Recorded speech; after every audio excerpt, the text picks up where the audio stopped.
సరే ఇప్పుడు అంబటెంకన్న కూడా ఈ ఈ- ఈ ఒరవడి ఉంది ఒకటి ఏంటంటే ఒక పెద్ద మనిషి అయిన పాటలు శోభనం పాటలే చేయలేదు అనుకుంటా ఓపెన్గా. మిగతా అన్ని ఈ పండుగ వచ్చిందంటే ఈ పండుగ మీద రాస్తాడు. ఆ పండుగ గురించి తెలియదు. ఈ ఒక రోజు వచ్చిందంటే దాని మీద ఒక యూట్యూబ్ సాంగ్ తీయటం వదిలేయటం. ఇది వ్యాపార నిమిత్తమేనా అంటారా నిజంగా ఈ సాహితీ విలువల లేదు, కోసం? దాంట్లో సాహిత్య విలువలు లేవు, సామాజిక విలువలు అంతకన్నా లేవు. వాళ్ళకేందంటే ఇప్పుడు జయంతులు వద్దని సంఘాలు పెట్టుకొనేమో బతుకమ్మ జయంతి. రాంగని అదే ఇప్పుడు మామూలుగా కుల సంఘాలు పెట్టుకున్నటువంటి వాళ్ళు ఆ కులంలో ఎవడున్నాడు అని చెప్పి వాళ్ళు జయంతో వర్ధంతో వాళ్ళు చేస్తారు. లేకుంటే ఈ పాటలు రాసే వాళ్ళు కూడా ఏం చేస్తారంటే అదొక ఒక ట్రెడిషన్ లాగా, బతుకమ్మ వస్తే బతుకమ్మ పాట, బోనాలు వస్తే బోనాల పాట, లేకుంటే ఈవెన్ సంక్రాంతి పాట. సంక్రాంతి అనేది ఎట్లా అంటే దాని వెనుక ఆ పండుగ వెనుక ఉన్న నేపథ్యం ఏమీ తెలియదు. ఉగాది అంటే దాని వెనుక ఉన్న నేపథ్యం ఏమీ తెలియదు. అసలు అంత గొప్ప జీవితం కూడా వాళ్ళకు లేదు, రాసే వాళ్ళకు లేదు, పాడే వాళ్ళకు లేదు. ఒక పాట రాయాలంటే ఆ జీవితాన్ని అనుభవించాలి, లేదంటే ఆ జీవితం దగ్గరికి రచయిత వెళ్ళాలి. వెళ్ళి అంటే చూడాలి. ఉదాహరణకు ఇప్పుడు గోరటెంకర సంత పాట రాస్తే సంత మొత్తం తిరిగి రాసుకొచ్చినట్టు ఆయన పాట. సో అట్లా అందసేన ఒక పాట రాస్తే ఆయన పాట వెనుక ఉన్న నేపథ్యాన్ని మొత్తం తీసుకొని దాని కొంత ఫిలాసఫీ తత్వం అదంతా జోడించి పాటలు రాస్తారు. ఉగాది వస్తే ఉగాది రాస్తాడు, సంక్రాంతి వస్తే సంక్రాంతి రాస్తాడు, హోలీ వస్తే హోలీ పాట రాస్తాడు. అసలు హోలీ పాట దాని వెనుక ఉన్న నేపథ్యము తెలియదు, ఉగాది వెనుక ఉన్న నేపథ్యము తెలియదు. ఆయన ఏదో రాస్తాడు, ఏదో పాడతాడు. ఇదంతా ఒక మార్కెట్. సో అట్లాంటి పాటలు నేను అమ్మటెంకన్నా అంటే నేను దళిత బీసీ చైతన్యం కోసం చాలా పాటలు రాసిన. తర్వాత ప్రధానంగా అమ్మటెంకన్నా అంటే సాకలలో పాట రాసినప్పుడు అన్న మీరు సాకలలో అని అడిగారు. ఏంది గౌన్లోల పాట రాసినప్పుడు అన్న మీరు గౌన్లోల అని అడిగారు. గొల్లోల పాట రాస్తే అన్న మీరు గొల్లోల అని అడిగారు. బెస్తోల పాట రాస్తే అన్న మీరు బెస్తోల అని అడిగారు. అంటే ఏ కులానికి పాట రాసినా నేను ఆ కులంతో అంటే మిళితమైపోయి ఆ కులం అంటే అదే నా కులం అన్నంతగా దాన్ని అంటే తాదాత్మ్యం చెంది రాసిన్నా అని నేనే ఆశ్చర్యపడేలాగా వాళ్ళందరూ అడుగుతుంటే నాకు చాలా సంతోషం అనిపించింది. మరి ముఖ్యంగా మన అంబటెంకన్నా ఏందనంటే సరే ఒక బెస్త కులంలో జన్మించినటువంటి బెస్తల కోసం పాటలు రాసినటువంటి వాడు. సో మరి గౌండ్ల కోసం పాట రాసినప్పుడు కూడా అట్లా అన్నప్పుడు అది ఆనందమే కదా. సో అటు ఇందాక అడిగినాను అన్నది సాకులోల మీద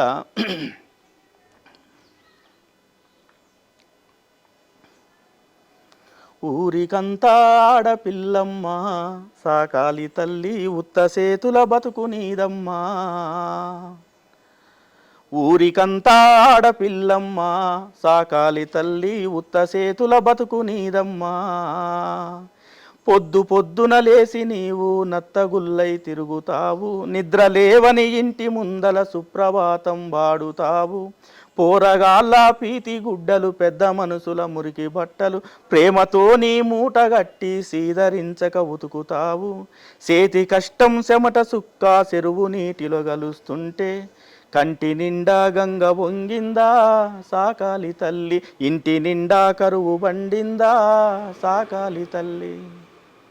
ఇట్లాంటి అంటే సాకలి జీవితాన్ని మొత్తం చెప్పుకుంటూ పోయినటువంటి పాట. కళ్ళు పాట తర్వాత ఇదే సాగుల మీద ఇంకొక మంచి పాట అది కూడా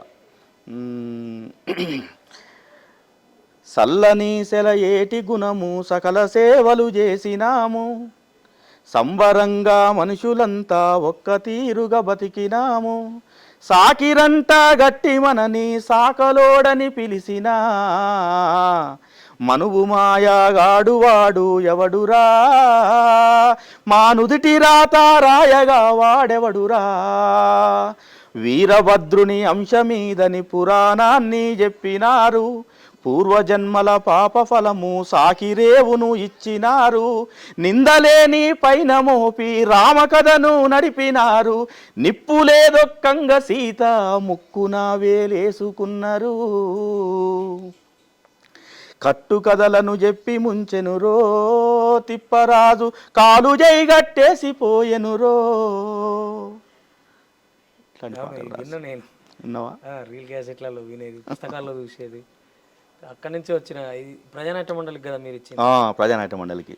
అవును, ఈ క్యాసెట్లలో విన్నా. కానీ మీ కళ్ళు పాట బాగా ఫేమస్ కదా? కళ్ళు పాట అంటే బాగా ఫేమస్. దాని కార్టూనిస్ట్ శంకర్ అన్న బొమ్మలు ఇస్తే అది దాని మొత్తం పాట మొత్తం ఒక. అది ఏ సందర్భంగా రాయాల్సి వచ్చింది అట్లా? కళ్ళు పాట కూడా అంటే సిపిఎం మన వాళ్ళు గీత కార్మిక సంఘం వాళ్ళు అన్న ఒక పాట మాకు ఇట్లా ఒక వర్క్షాప్ నడుస్తున్నది, మీరు రావాలంటే అప్పుడు నువ్వు తెలంగాణ ఉద్యమంలో బాగా సీరియస్ అయినా 2005-6 ఆ ప్రాంతంలో. ఓకే. అంటే ఈ గీతా కార్మిక సంఘం, నేత కార్మిక సంఘం ఇట్లా కాదన్న, గౌళ్ళు అనేటువంటి కాన్సెప్ట్లో రాస్తా నేను అంటే, సరే అట్లనే రాదు నువ్వు రావు వర్క్షాప్కి అయితే రా అన్న అంటే పోయినా నేను సుందర విజ్ఞాన కేంద్రం అప్పుడు. ఓకే. పోయి దాదాపు అంటే బస్సులో పోయేటప్పుడే దాన్ని ఏలో ఎన్ని ఎల్లో ఏలో ఎన్ని ఎల్లో తాటి వనం ఉన్న పల్లె చూడ సక్కదనము తల్లో అనుకుంటా ఒక 10-15 చరణాలు రాసుకొని పోయినా నేను. 10-15 చరణాలు బస్సులోనే ఓకే. రాసుకుంటూ పోయి అక్కడ మళ్ళీ ఇంకో కొన్ని దానంతా కొంచెం ఫెయిర్ చేసి ఒక వాక్మెన్ రికార్డ్ ఇస్తే దాంట్లో రికార్డ్ చేసి ట్యూను అదంతా పెట్టి వాళ్ళకి ఇచ్చేసి వస్తే క్యాసెట్ వచ్చిన తర్వాత దాంట్లో ఈ పాట లేదు. అవునా? ఎందుకు లేదు అడిగిన, అన్న ఏంది మరి ఈ పాట ఎందుకు పెట్టలేదంటే, ఏమన్నా మరి ఆ స్టేట్ సెంటర్ వాళ్ళు ఏం జరిగిందో ఏమో దాన్ని చేయలేదు అన్నారు. అప్పుడు వేరే ఇంకొక మిత్రుని చెప్తే ఆయన మనం చేద్దాంలేదు దీన్ని అని చెప్పి ఆయన భుజాన వేసుకొని ఆ పాట రికార్డ్ చేసిండు. కాకుంటే ఆయన దాన్ని వ్యాపారాత్మకంగా మార్చుకొని అక్కడక్కడ నా పేరు కూడా రచయిత పేరు కూడా వేయకుండా తర్వాత ఇది చాలా చేసిండు అవి దాని మీద. సో ఆ తర్వాత దాన్ని మళ్ళీ కరోనా టైంలో కొన్ని చరణాలు యాడ్ చేసి ఒక 100 చరణాల పైన రాసి దాన్ని పుస్తకం వేసినాం. శంకరన్న బొమ్మలు వేస్తే 100 చరణాలు. 100 చరణాల పైన ఓన్లీ ఓన్లీ తాటి కలు తాటి చెట్టు తాటి జీవితం మిగతా సమాజం అంతా కలుపుకొని రాసినటువంటి పాట అది. ముప్పొద్దులా గీత బెట్ట అడవి తల్లికి పెద్ద బిడ్డ, ముప్పొద్దులా గీత బెట్ట అడవి తల్లికి పెద్ద బిడ్డ, మోకు వేసి కదిలే నమ్మో ముస్తాదులో మువ్వ బలుక, పొద్దు పొద్దున లేసి పొద్దుతో నడిసి ఆకలి దూపావాసి ఆ కళ్ళు ఒడిసి, తాల్లో ఎన్ని ఎల్లో ఈదులో ఎన్ని ఎల్లో తాటి వనమున్న పల్లె చూడ సక్కాదనము తల్లో, గరలాన్ని మింగిన శివుడల్లే ఈ తాళ్ళు గంగా జలము జనుల కందించే నల్లో, తాల్లో ఎన్ని ఎల్లో ఈదులో ఎన్ని ఎల్లో తాటి వనమున్న పల్లె చూడ సక్కాదనము తల్లో, సుట్టపోడు ఇంటికొస్తే మాట నిలబెట్టేది కళ్ళు, ఆడపిల్లాలైనా గాని బతిలాడి పోసేది కళ్ళు, అమ్మవారు పోసి ఆరమ్మ గోసయ్యి అల్లాడిపోతుంటే కళ్ళొంపి మొక్కేది తాల్లో ఎన్ని ఎల్లో. Super super.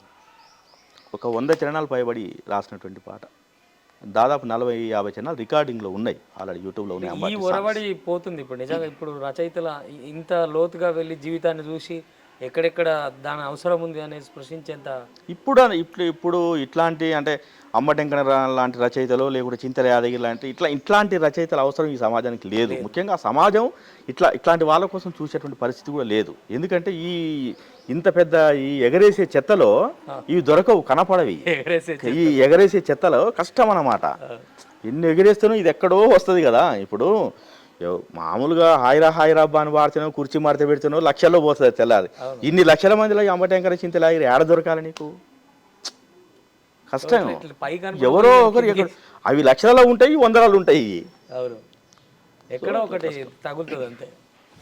ఎక్కడో కొంత సామాజిక స్పృహ ఉన్న వాళ్ళు ఎక్కడో తగిలినప్పుడు అప్పుడు వాడు మనం వెతుకుంటూ ఇట్లా ఇప్పుడు నువ్వు ఎట్లొచ్చినావు, రాచకొండ రమేష్ ఎట్లొచ్చినా అట్లా ఎవరో ఒకరు తర్వాత చరిత్రలో అరే అంబటెంకన అంటూ ఇక్కడ ఉండేదట కదా, ఈ యాదగిరి అంటూ ఇక్కడ ఉండేదట కదా అని చెప్పి వెతుక్కుంటూ వచ్చి చెత్తలోనే నిక్షిప్తం అయితే ఉన్నాయి.